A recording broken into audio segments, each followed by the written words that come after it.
So I wanted to talk about Nikki Cross being released. I already talked about Zoe Stark and how that impacted me. Now I want to talk about how Nikki Cross impacted me because at one point in time, Nikki Cross was one of my favorite female wrestlers. Then she joined the Wide Six and she wasn't getting showcased. And I always feared once she joined the Wide Six that she would get released. And now just look what happened, right?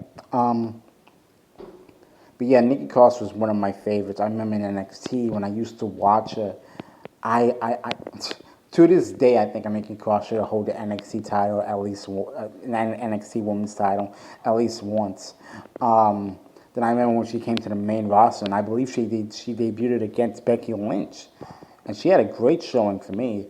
And I even loved her superhero gimmick, Nikki ASH.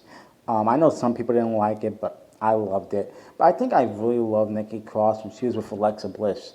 She didn't have a gimmick, but when she was with Alexa Bliss, they just had great chemistry with each other. And they just had fun with each other, even during the pandemic era.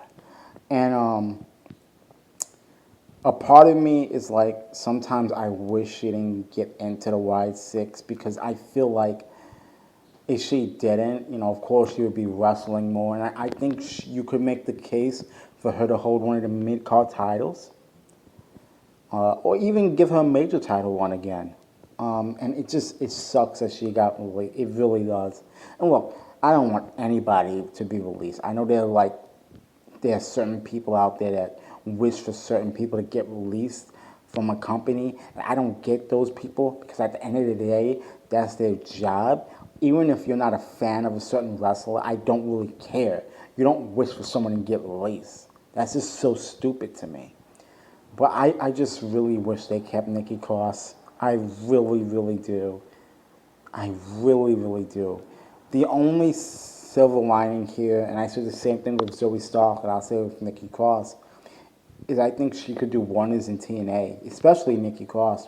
If you look at like characters like Rosemary and Allie, and when Sue Young was there, and when Abyss was there, and you look at Nikki Cross when she had her crazy gimmick, she would fit there.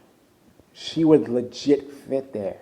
And I think they would push her, and I think they would give her at least one run with the women's title, maybe even multiple. So I hope TNA will pick her because I think she could do wonders there.